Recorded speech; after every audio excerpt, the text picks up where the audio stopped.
మాజీ సీఎం జగన్మోహన్ రెడ్డిపై Kakinada rural Janasena MLA పంతం నానాజీ చేసిన వ్యాఖ్యలపై కడప వైసీపీ నాయకులు మండిపడ్డారు.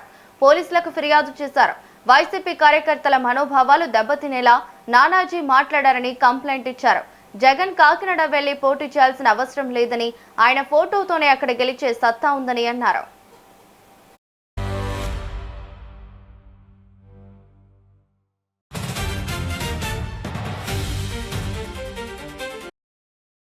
పంతం వెంకటేశ్వరరావు అనే అతను ఉరఫ్ నానాజీ గారు, మీరు నిజంగా రాజశేఖర రెడ్డి సార్ కాదు, జగన్మోహన్ రెడ్డి కాదు, మాతో గెలవండి.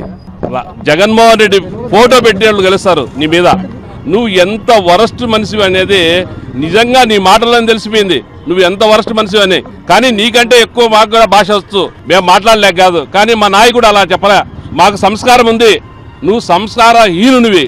మీ అధినేతను అడుగు, నారా చంద్రబాబు నాయుడు గారిని, ఏమి జగన్మోహన్ రెడ్డి గురించి అని. రాత్రులు పండుకుంటే నిద్రగా రావడంలో చంద్రబాబు నాయుడికి. మీ నాయకుడిని అడిగి తెలుసుకోకుండా నువ్వు జగన్మోహన్ రెడ్డి గారిని మాట్లాడుతున్నావే.